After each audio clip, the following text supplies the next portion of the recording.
홉채널 가족 여러분 안녕하십니까? 오늘은 요한복음 4장에 나타난 병 고치는 표적에 대한 말씀을 드립니다. 지난 시간 말씀드렸던 것처럼 성경 요한복음에는 예수님이 행하신 7가지의 표적들을 기록하고 있습니다.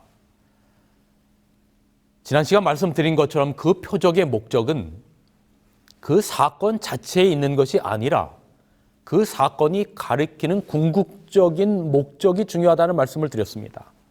그 목적은 요한복음 20장 31절에 말하는 것처럼 사람들로 하여금 표적을 통해서 하나님의 아들 예수 그리스도를 믿게 하는 것이고, 이를 통하여 궁극적으로 영원한 생명을 얻게 하기 위하여 표적을 주셨다라고 말하고 있습니다.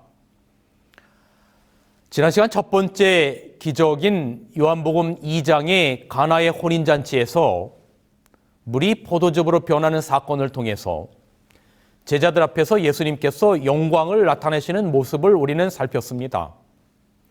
창조시 아담과 하와를 주례하심으로 가정사역을 시작하셨던 주님께서 재창조를 위해서 이 땅에 오셔서 혼인잔치에서 표적을 베푸심으로 역시 가정사역을 시작하셨습니다. 그런데 혼인잔치에서 물로 사람들을 행복하게 했던 그 포도즙은 앞으로 인류의 영원한 행복을 위해서 흘리신 골고다 언덕의 십자가의 피, 바로 그 포도주임을 살폈습니다. 예수께서 받으셔야 할 최고의 영광은 십자가에서 인류를 구원하신 잃어버린 자녀들을 구원하는 그 영광이었던 것입니다. 그러므로 요한복음 2장의 그 표적은 요한복음 19장에서 궁극적으로 성취되었던 사건임을 저희가 살폈습니다. 오늘 살펴볼 예수님의 두 번째 기적 또한 갈릴리 가나에서 있었던 왕의 신하의 아들의 병을 고치는 사건입니다. 이 두 표적, 가나에서 있었던 이 두 표적을 통해서 예수님께서는 하나님께 영광을 드러내셨습니다. 혼인잔치에서 물을 포도주로 만드는 사건을 통해서 요한복음 2장 11절에는 제자들이 그를 믿으니라라고 말했고, 오늘 요한복음 4장의 왕의 신하의 아들의 병을 고침으로 요한복음 4장 53절은 온 집안이 그를 믿으니라라고 말했습니다. 제자들이 믿었고 온 집안이 예수님을 믿었습니다. 다시 한번 말씀드리지만 표적의 초점은 그 어떤 병을 고치거나 물이 포도즙으로 바뀌었다는 그 자체가 초점이 아니라 이 일을 행하시는 이 예수가 누구인가에 초점이 맞춰져 있습니다. 그분은 하나님의 아들이요, 우리의 삶과 생명을 회복하는 창조주임을 계속해서 드러내고 있는 것입니다. 그런데 여러분, 이 두 표적 사이에 가나의 혼인잔치와 그 다음에 왕의 신하의 아들의 병을 고치는 이 표적 사이에는 또 차이점도 있습니다.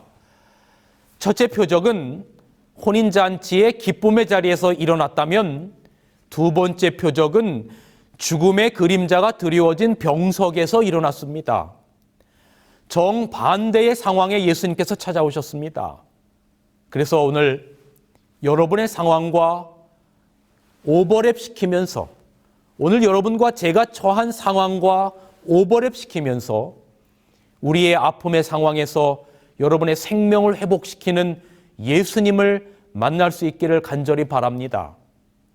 여러분, 예수님은 기쁨의 자리에만 찾아오시는 분이 아니라 우리 인생이 겪는 극도의 슬픔과 아픔의 자리에도 찾아오심을 기억하시기 바랍니다. 여러분의 인생의 고뇌 앞에 찾아오십니다. 여러분의 인생의 눈물 앞에 그분은 찾아오십니다.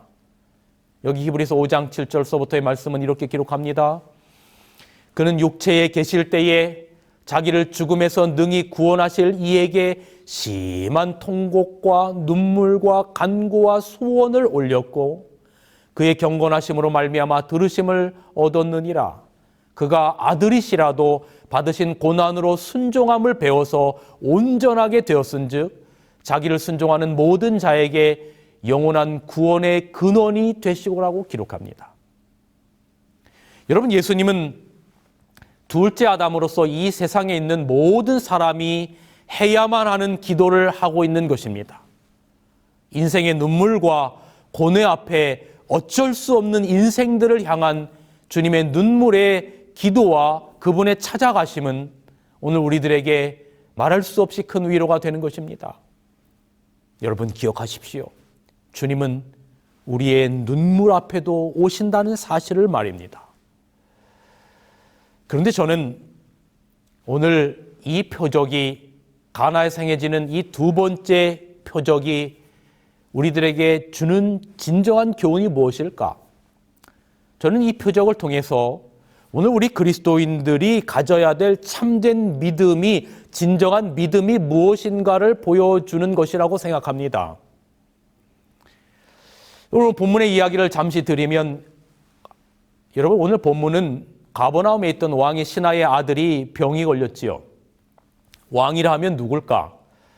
주전 4년부터 주 39년까지 갈릴리 지방을 통치하고 있었던 사람은 헤롯 안디바였습니다.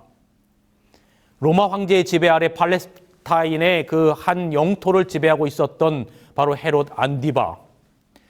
그 헤롯 안디바 밑에는 대단히 중요한 역할을 감당했던 신임받는 신하가 있었지요. 사회적으로도 당당한 신분을 가지고 있었고 높은 지위와 권력을 누리고 있었던 사람입니다. 이런 사람이 이름 없는 나사렛의 한 젊은 이에게 자존심을 다 버리고 가버나움에서 가나로 직접 가는 일은 여러분 그리 쉽지 않은 일이었을 것입니다. 여기 지도에 보면 가버나움에서 가나까지는 약 30km 정도의 거리입니다. 자식의 아픔이 아니면 대단했던 왕의 신하가 직접 이름도 없는 나사렛 예수를 만나러 가지 않았을 것입니다. 그런데 여러분, 자식 문제는, 아들 문제는 남을 보낼 수 없는 겁니다. 왕의 궁중 고관으로 번쩍이는 옷을 입은 대단한 사람입니다. 그런데 그가 직접 초라한 나사렛 예수 앞에 나아가는 겁니다. 여러분, 자식은 내 분신이고 내 존재 자체 아닙니까? 그래서 그 세월호가 물에 수장되었을 때 팽목항에 좋은 옷 다 내버려 두고 얼굴을 아름답게 깨끗하게 하는 것이 오히려 죄스러워서 씻지도 못하고, 먹는 것이 죄스러워서 먹지도 못하고, 마시는 것 하나가 그 자식들의 죽음 앞에서 죄스러운 이유가 뭡니까? 내 모든 것이고 분신이 자식이기 때문에 그런 겁니다. 그래서 예수님은 하늘의 왕이시지만 하늘의 풍성함이 죄로 인해서 고통당하는 우리 때문에 오히려 그 하늘의 풍성함이 미안했던 마음이 바로 예수님의 마음이었고, 그래서 그분은 하늘이 행복할 수 없어서 이 땅에 자식들과 함께 고난당하기 위하여 초라한 곳에 오신 겁니다. 꽤 오래전 제가 초등학교 다닐 때 저희 할머니께서 살아생전에 큰아버지께서 계시는 캐나다 밴쿠버에 가셔서, 그 당시 한국은 여러분 그 바나나라고 하는 것 하나가 얼마나 비쌌습니까?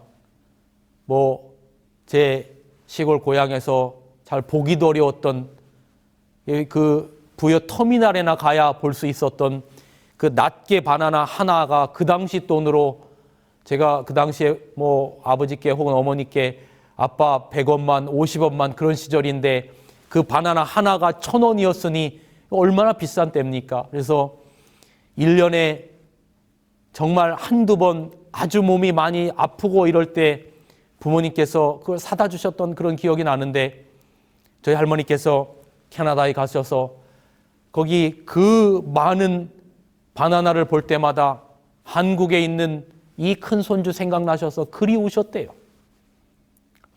그래서 견디다 못해 다시 한국으로 오셨는데, 오실 때 많은 이 바나나 그 손으로 되어 있는 것, 그걸 가져오셨던 그런 기억이 납니다.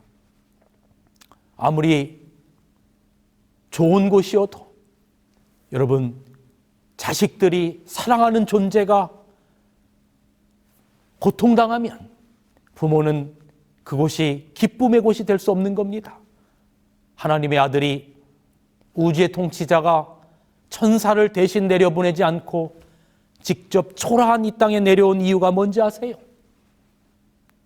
자식이 살고 죽는 문제가 달려있기 때문에 그런 겁니다. 남을 보낼 수가 없는 겁니다. 자식의 문제이니까. 요한복음 4장 47절, 그가 예수께서 유대로부터 갈릴리에 오심을 듣고 가서 청하되 내려오셔서 내 아들의 병을 고쳐주소서 하니 저가 거의 죽게 되었더라. 그런데 저는 이런 생각을 해보는 겁니다. 만약 이 사람의 아들이 질병에 걸리지 않았다면 과연 이 대단했던 왕의 신하가 예수님을 찾았을까? 그렇지 않았을 확률이 높습니다. 아직 예수님은 혼인잔치 표적 한 번밖에 행하지 않았어요. 이름도 널리 알려지기 전입니다. 또한 예수님은 유대 사회에서 공인된 랍비 계열에 들어가지도 못하는 인물이었어요.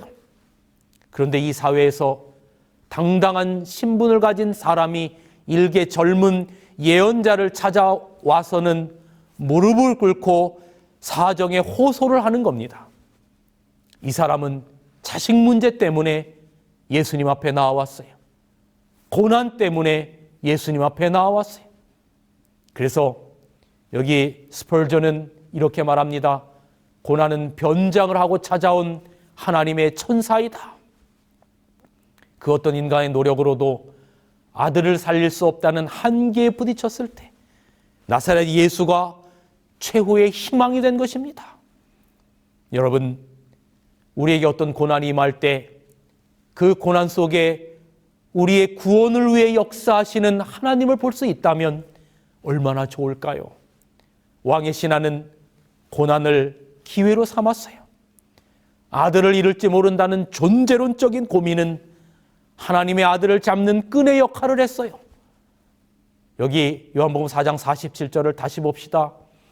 그가 예수께서 유대로부터 갈릴리에 오심을 듣고 가서 청하되 내려오셔서 내 아들의 병을 고쳐주소서 하니 저가 거의 죽게 되었더라. 왕의 신하의 믿음은 이것이었습니다. 예수께서 직접 오셔야만 내 아들이 나을 것이다. 그러나 예수께서 보지 않고 가지 않고도 고칠 수 있는 분이라는 믿음은 아직 그 왕의 신하에게는 없었습니다. 말씀드린 것처럼 가버나움에서 가나까지는 약 80리, 약 30km 정도가 됩니다. 이 거리를 초월해서 역사할 수 있는 예수님의 전능성을 그는 아직 몰랐어요. 여러분, 여러분의 기도가 왜 하늘로 상달되는지 아세요?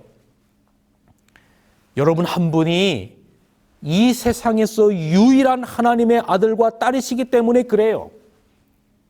누가복음 15장에 나타나는 세 가지의 비유는 100마리 가운데 한 마리의 양, 10은정 가운데 하나의 은전, 2 아들 가운데 하나의 아들을 잃어버린 것, 그래서 100분의 1, 10분의 1, 2분의 1이 아니에요.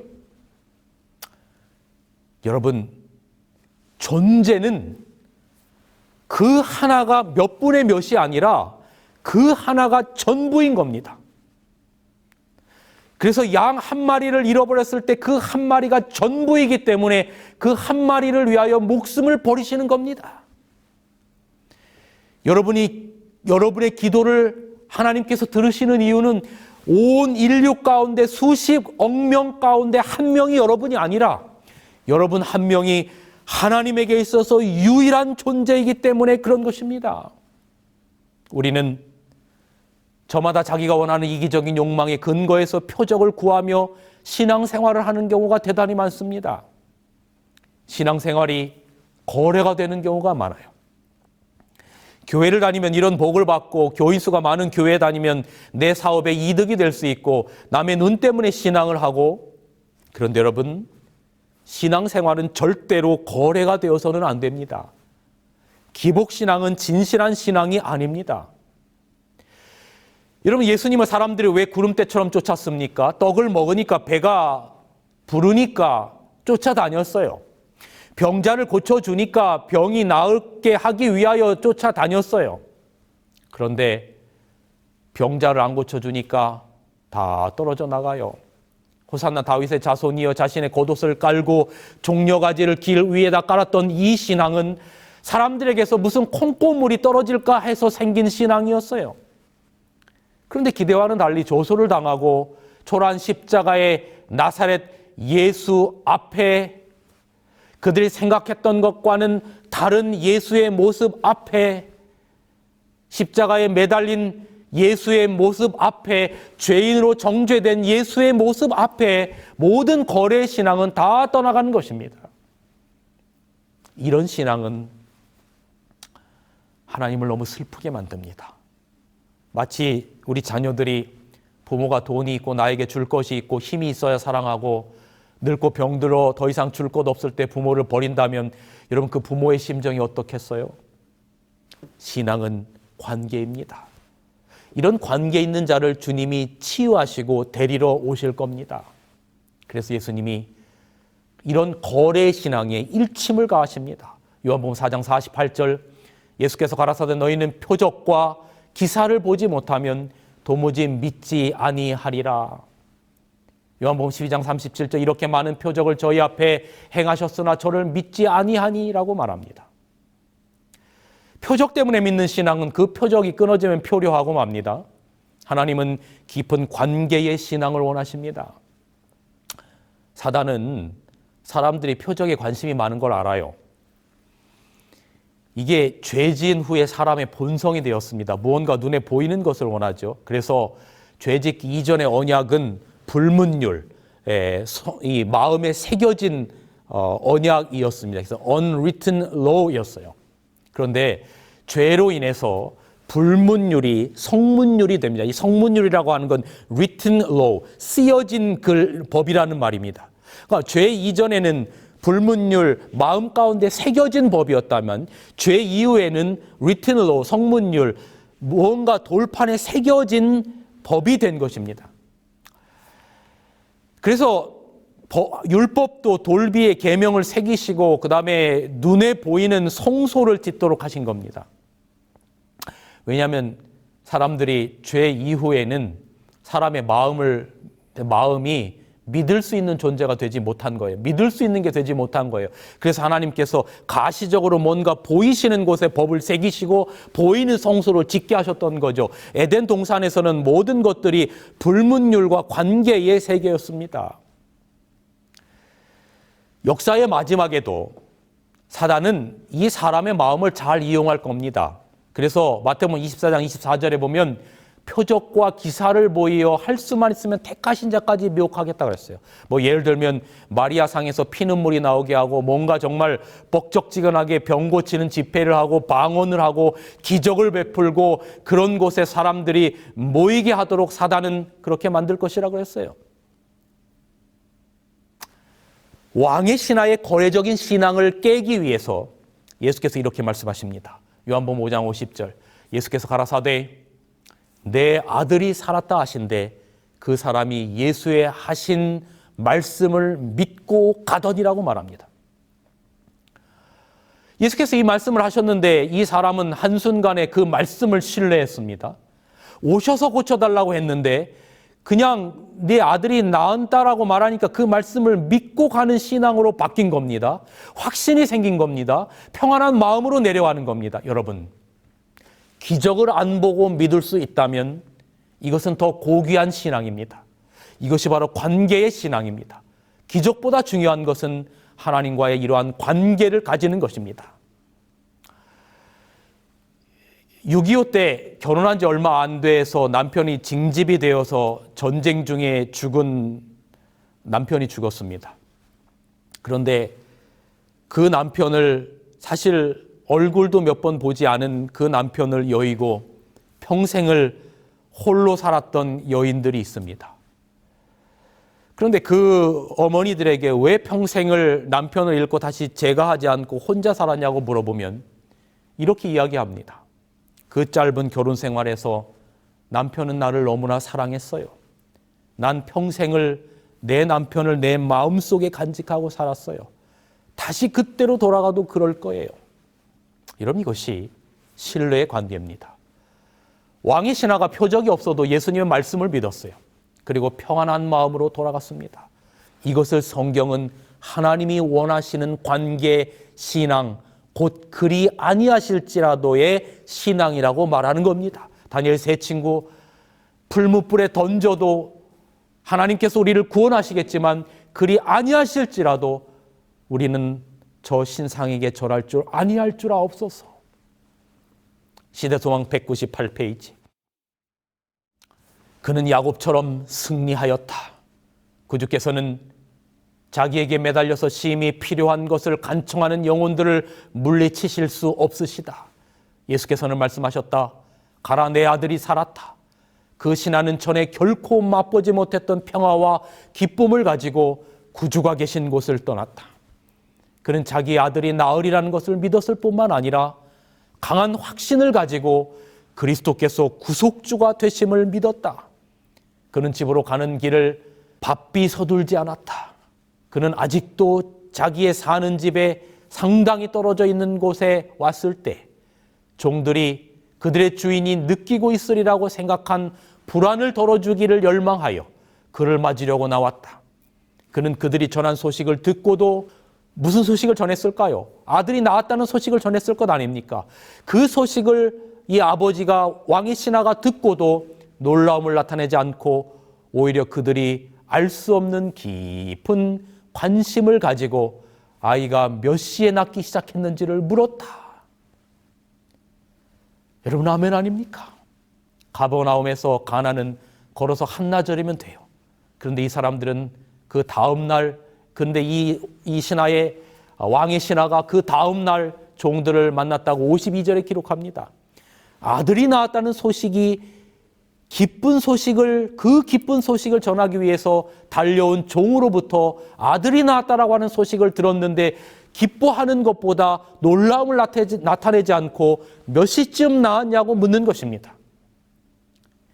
예수님이 너의 아들이 살았다라고 말씀하신 그 순간에 아이의 병이 나은 것을 확신하게 된 것입니다. 요한복음 4장 53절, 아비가 예수께서 내 아들이 살았다 말씀하신 그때인 줄 알고 자기와 그 온 집이 다 믿으니라. 왕의 신하는, 이 아비는 돌아가서 자기만 믿을 뿐 아니라 자기와 온 집안을 전부 다 예수 그리스도를 영접하게 만들었어요. 예수님은 아이 병 하나만 고쳐주는 것으로 끝내지 않고 온 가족을 구원하셨어요. 그리고 그의 영향으로, 그리고 그 고관의 영향으로 많은 사람이 구원을 받는 복음의 중심지가 된 것입니다.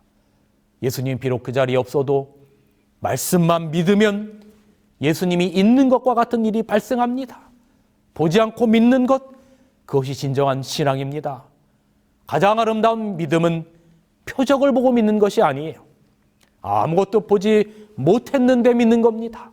하지만 우리의 본성이 자꾸 무언가를 보여달라는 거예요. 하나님이 살아계시면 하나님 이것도 해줘 보세요. 저것도 해줘 보세요. 하나님이 살아계시면 보여줘 보세요. 여러분, 이것이 도마의 신앙 아니었습니까? 요한복음 20장에 보면 다른 제자들은 부활 후에 예수님을 만났어요. 근데 그때 도마는 그곳에 없어서 만나지 못했어요. 그래서 제자들이 우리가 주님을 보았다 하니까 도마가 이렇게 말하죠. 요한복음 20장 25절, 다른 제자들이 그에게 이르되 우리가 주를 보았노라 하니 도마가 가로되 내가 그의 못자국을 보며 내 손가락을 그 못자국에 넣으며 내 손을 옆구리에 넣어보지 않고는 믿지 아니하겠노라 하니라. 그 후에 8일이 지나서 예수님이 도마가 있는 곳에 나타나셨어요.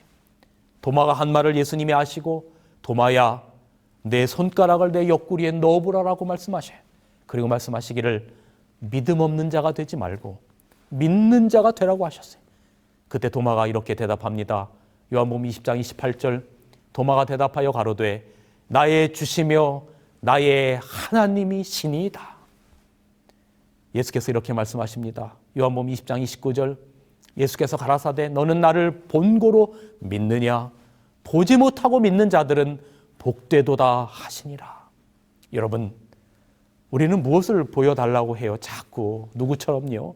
도마처럼요. 하지만 표적을 봐야 믿는다고 주장하는 도마까지 사랑하는 예수님을 바라보세요.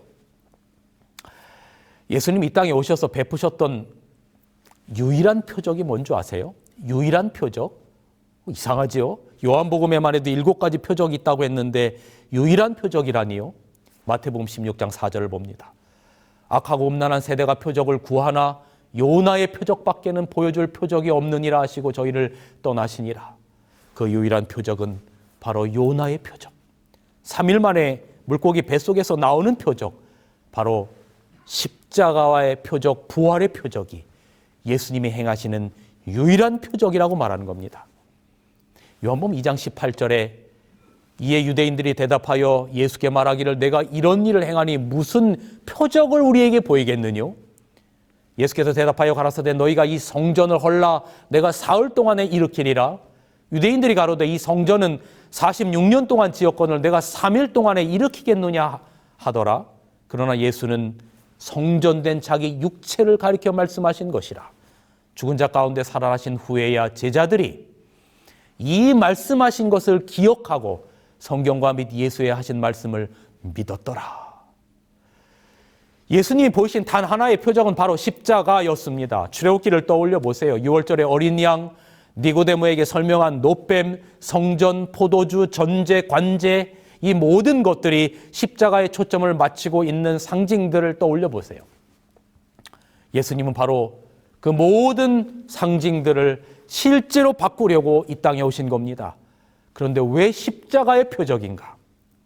그 십자가가 바로 거래가 아닌 관계의 신앙, 존재 가치를 보여주시는 것이기 때문에 그렇습니다. 여러분 한 분 한 분이 온 우주라고 하는 것을 보여주는 것이기 때문에 그렇습니다. 그래서 하나님의 아들이 죽으신 겁니다. 바로 여러분과 저의 이름표를 그분의 가슴에 달고 말입니다.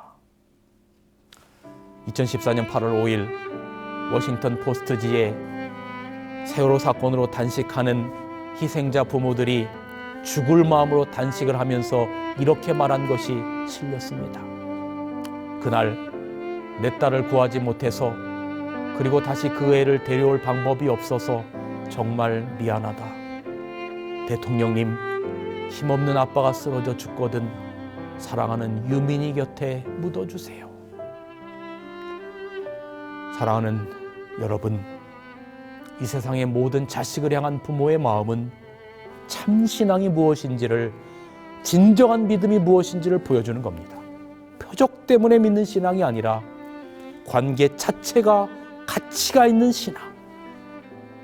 그래서 무화과 나무가 무성치 못하고 포도나무에 열매가 없고 우리의 양이 없어도 여호와를 인하여 기뻐한다라고 말하는 하박국의 고백, 바로 그것이 오늘 본문을 통해서 우리에게 주시는 영적 양식입니다. 신앙은 거래가 아니라 관계 속에서 나타나는 겁니다. 이것이 바로 십자가입니다. 존재의 가치를, 관계의 가치를 보여주는 십자가. 이것이 바로 예수께서 보이신 유일한 표적, 십자가의 표적이라는 겁니다. 그 표적만이 우리에게 생명을 부여하는 겁니다. 이것을 믿게 된 왕의 신하는 자식만을 구원한 것이 아니라 온 가족이 구원받게 된 것입니다. 이것이 진정한 믿음, 즉 보지 않고 믿는 자의 복입니다. 말씀을 줄이면서 요한복음 20장 31절의 말씀을 읽어드립니다. 오직 이것을 기록함은 너희로 예수께서 하나님의 아들 그리스도심을 믿게 하려 함이요 또 너희로 믿고 그 이름을 힘입어 생명을 얻게 하려 함이니라. 아멘. 말씀을 줄이겠습니다.